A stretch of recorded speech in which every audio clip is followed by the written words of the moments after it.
ये कहानी सिर्फ मनोरंजन के लिए बनाई गई है। इस कहानी का उपदेश किसी की भावनाओं को चोट पहुंचाना नहीं है।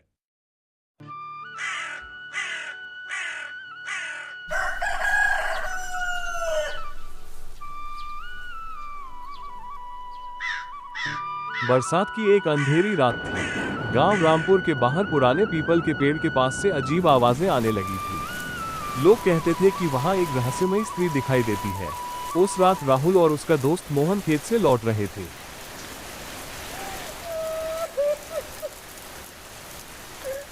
तुम्हें भी वो आवाज सुनाई दे रही है?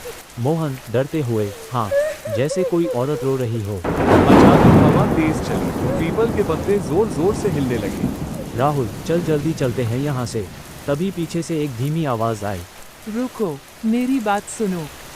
दोनों के कदम जम गए। मोहन कांपती आवाज में, किसने कहा ये? पेड़ के नीचे सफेद साड़ी में एक स्त्री खड़ी थी।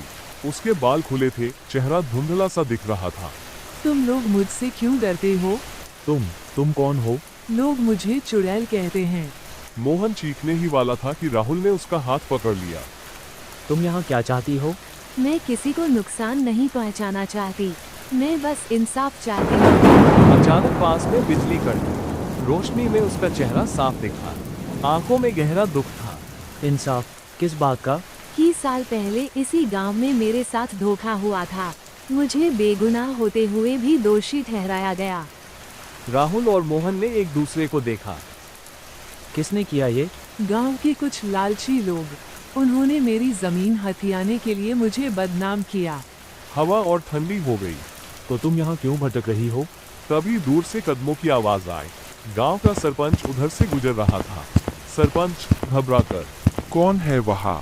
स्त्री की आंखें चमक उठी। स्त्री तेज आवाज में कहा, पहचानते हो मुझे? सरपंच का चेहरा पीला पड़ गया। नन्ही, मैं तुम्हें नहीं जानता। तुमने ही मुझे झूठे आरोपों में फंसाया था। राहुल समझ गया कि कहानी सच हो सकती है। सरपंच जी, अगर आपने गलत किया है तो मान लीजिए। सरपंच पसीना पसीना हो गया। मैंने गलती की थी, पर मुझे लगा कोई सच नहीं जानेगा। हवा अचानक शांत हो गई। स्त्री की आवाज अब कोमल थी। बस यही सुनना चाहती थी मैं। धीरे धीरे उसका साया धुंध में बदल गया।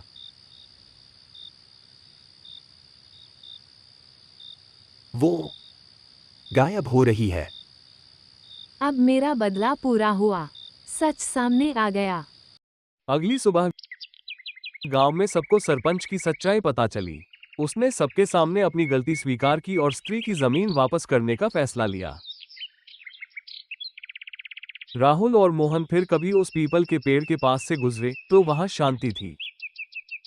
मोहन मुस्कुराते हुए बोला, शायद अब वो औरत चैन से है।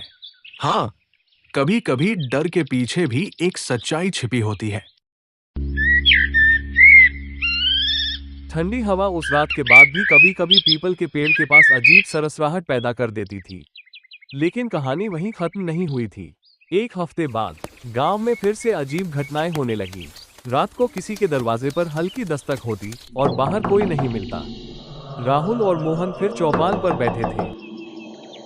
राहुल, तुम्हें नहीं लगता मामला अभी खत्म नहीं हुआ? हाँ, सरपंच ने जमीन लौटाने का वादा तो किया है, लेकिन काम अभी तक शुरू नहीं हुआ। तभी बुजुर्ग काका वहां आए। बेटा, कल रात मैंने फिर उसी पेड़ के पास सफेद साया देखा। दोनों एक दूसरे को देखने लगे। हंसिया चांद उसी रात राहुल और मोहन हिम्मत करके फिर पीपल के पेड़ के पास गए। हवा बिल्कुल शांत थी। आज तो कुछ भी नहीं लग रहा। अचानक पेड़ के पीछे से वही जानी पहचानी आवाज आई। सच अभी अधूरा है। दोनों चौंक पड़े। राहुल, आपने तो कहा था बदला पूरा हो गया। स्वीकारोक्ति काफी नहीं, न्याय पूरा होना चाहिए। मतलब? मेरी जमीन तो लौटेगी, लेकिन जिसने मेरा साथ दिया था उसे भी बदनाम किया गया। उसका नाम साफ होना बाकी है। राहुल ने गंभीर होकर पूछा, कौन था वो? श्यामू, गांव का पुराना शिक्षक। मोहन चौंका। लेकिन लोग कहते हैं कि वही गवाह था आपके खिलाफ। उसे मजबूर किया गया था, डराया गया था। अगला दिन राहुल और मोहन सीधे श्यामू मास्टर के घर पहुंचे।